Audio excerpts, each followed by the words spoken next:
Hello everybody! Welcome back to Mommy Love Vlog channel again. So ako nga po pala ulit si Mommy Love na isa po sa mga domestic helper na nanayilbihan dito sa Hong Kong. So for today's topic guys is tatalakay natin kung ano-ano nga po ba yung mga duties ng isang helper dito. So kayo ba ay isang senyorita? Kayo ba ay astang mga amo sa inyong bahay ng mga amo kung wala sila? So ito yung mga duties na dapat nating tandaan bilang isang domestic helper dahil nag-apply po tayo bilang trabaho ng domestic helper dito sa abroad. Okay guys, so ito po yung ating mga duties. Ayan, so tandaan natin na may mga responsibilidad tayo at nararapat na gawain natin na dapat nating gawin bilang isang domestic helper. So, nagbase po ako dito sa helper choice. So, ayon sa SEC, or ito po yung tinatawag na Standard Employment Contract. Ito po yung sa kontrata natin na nakasaad. So, states that the foreign domestic worker has to work and live in the employer's residence. Live in the employer's residence as specified in the contract and can only perform domestic duties for the employer. So, ibig sabihin guys, tayo mga domestic helper lamang is mag-work lamang tayo sa loob ng kanilang bahay. Ito po yung nakasaad sa ating contract. So, ibig sabihin yung mga stay out, illegal po talaga yun dahil hindi po nakasaad sa ating kontrata. Mga stay out is hindi po allowed. Pero hindi ko pa alam bakit hindi nila inuhuli, di ba?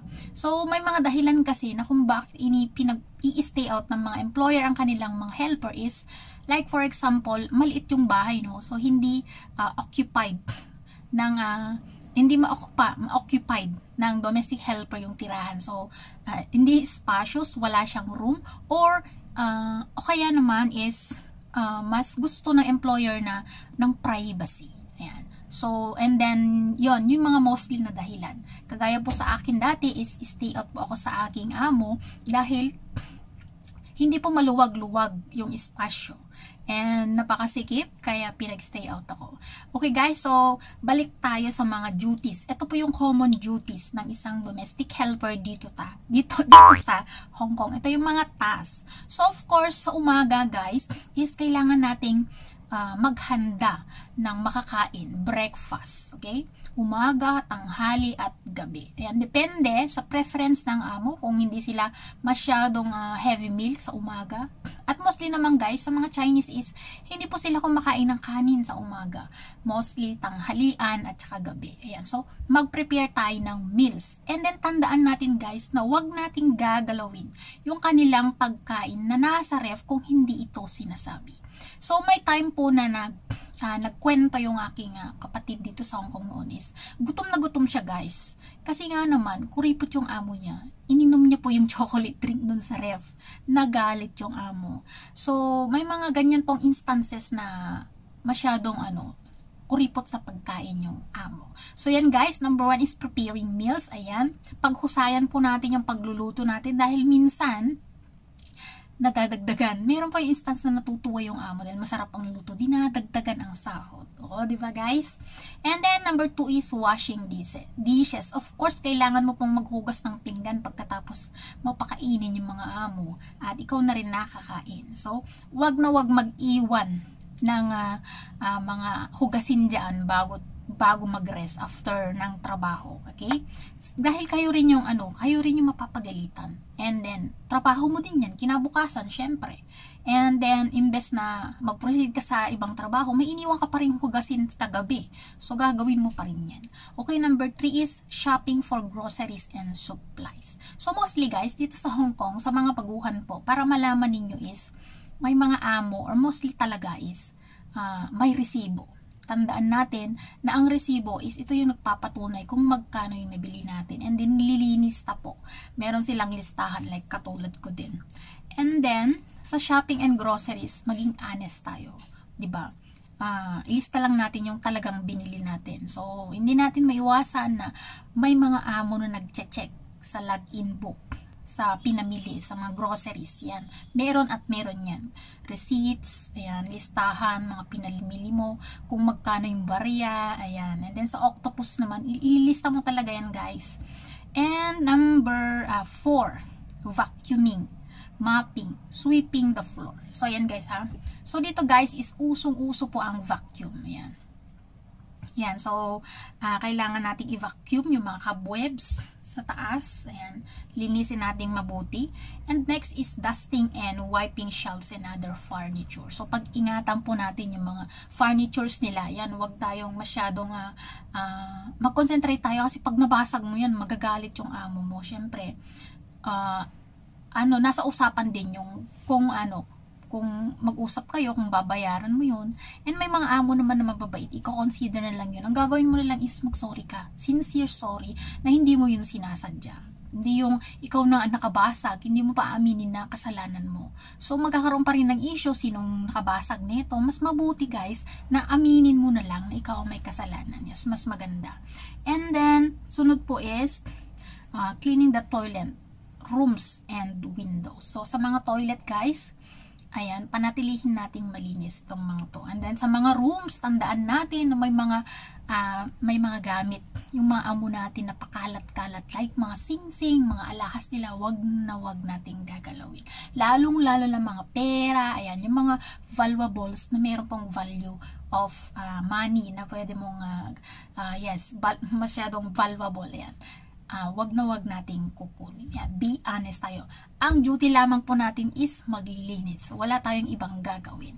Okay guys? And then sa pintana naman, hindi ka po obliged na maglinis ng window, lalo na kung nasa taas ka ng palapag, no? Nasa 50 plus floor ka, is hindi mo pa obligasyon, hindi mo pa obliged na maglinis ng bintana, lalong-lalo na po sa labas. So, kapag naglilinis naman tayo is, importante, sa loob is malinis siya at hindi maalikabok. So, kung gusto mo namang linisan sa labas, is wag mong ilalabas yung kalahati ng katawan mo dahil hindi mo mabalanse yung katawan mo kung, ayan, like for example, 3/4 ng katawan mo nakalabas na, and then kinati yung katawan mo at may kinamot ka, ayun, maa-outbalance ka, okay? And then kung problemado ka, meron din yung time na hindi ka nakaka-concentrate sa iyong trabaho. Yan. So, yan guys ha, wag nating gagawin yan. So, alam nyo guys, is marami pong balita na maraming nahuhulog dahil sa paglilinis ng mga bintana or mga basta outside window na matataas ang kanilang tirahan sa palapag.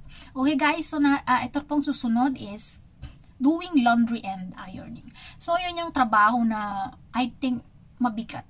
Kasi yung pag-iron, it takes time guys. So, ilang oras ka dyan. And then, mainit-init. And then, ayan, yung kamay natin, after which is maghahawak tayo ng tubig. So, nakakasama sa ating kalusugan. So, kailangan nating mag-rest. And then, alam nyo guys, naranasan ko po yung ganyan na amo noong 2013, yung pinakauna. Grabe talaga na napaka-strict sa ironing. And then, 3 hours akong pinagpapaplansya. And after that, agad-agad akong pinaglalaban ng mga maong pang pantalon nun. And then hand washing pa. Grabe. Kaya yung mga kamay ko, tingnan nyo, marami pong ugat-ugat na naglabasan. Ayan. So, ito nga pala is mga sign naman na masipag ka raw. Ingatan po natin yung mga damit ng ating mga amo dahil hindi natin alam kung magkano pinambinili nila, mamahalin pala, and then nasira natin. Siyempre, magagalit yung mga amo natin. So, mag-ingat-ingat tayo. And then, sa making beds, ayan, panatilihin nating malinis yung kanilang higaan, yung pillows of every week palitan natin. So depende sa amo yan na kung hindi naman masyadong sensitive, may amo pa na every 2 weeks ganyan. So wag nating hayaan na dugyot yung bed nila, okay? And watering the plants kung meron man silang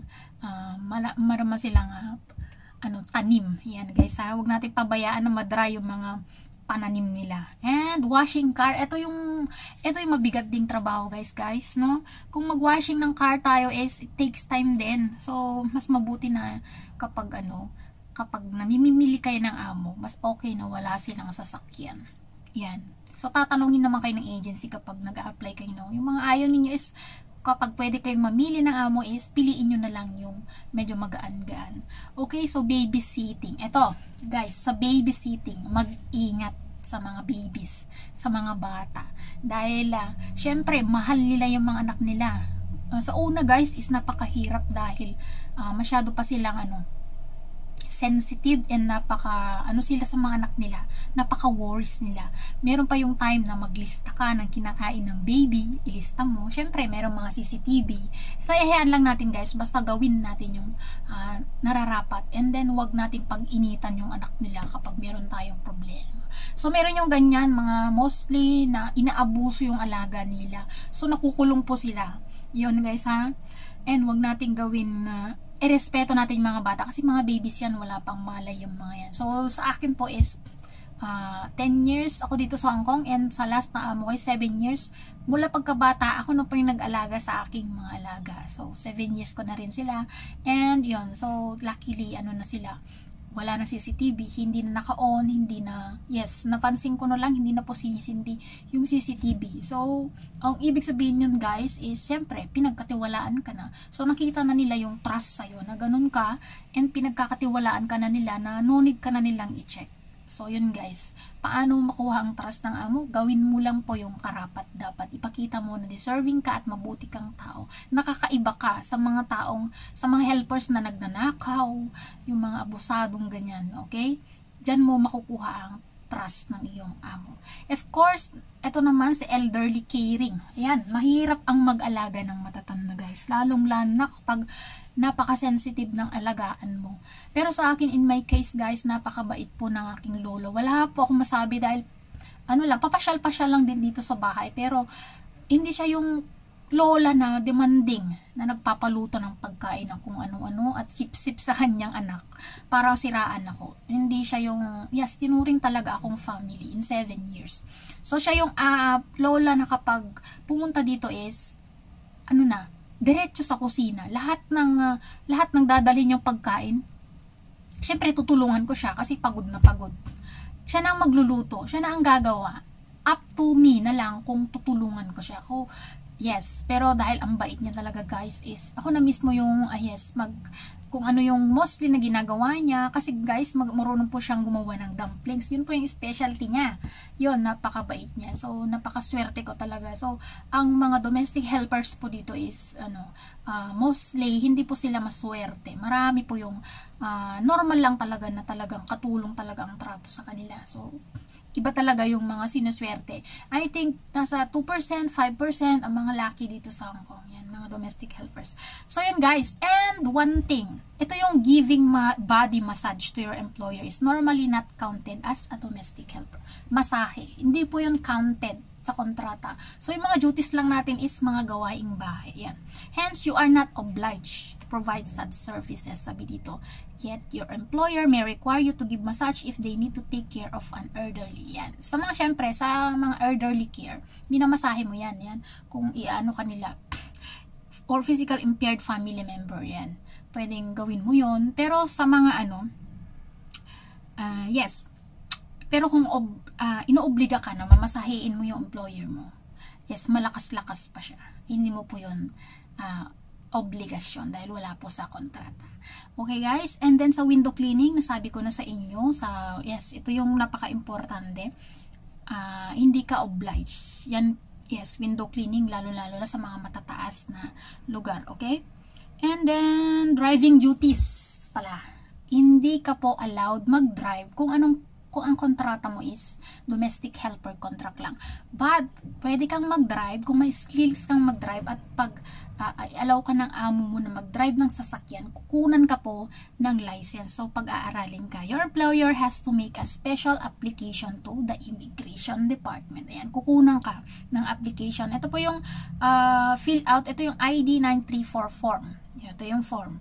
And, ayun guys. So, yan pa yung mga dahil mahaba-haba na itong na-discuss ko, sa susunod po ulit na i-discuss ko sa inyo yung mga all about domestic helpers. So, yan lamang po yung mga isi-share ko dito sa video na ito, yung mga duties ng ating, na bilang isang domestic helper po dito sa Hong Kong. So, guys, sana mag-ingat po tayo mga kapwa-kababayan, and sa mga mag-a-apply po, napapunta dito is God bless po sa inyo. Yan. Ayan. Give me a thumbs up, comment, this aking comment section, and subscribe for more videos para gagawa pa ako ng mga videos na kagaya nito. Ako po ulit si Mami Love Vlog. Ako po ulit si Mami Love Vlog. Nabubulol na ako. At God bless po tayo lahat. Salamat sa panonood and bye-bye!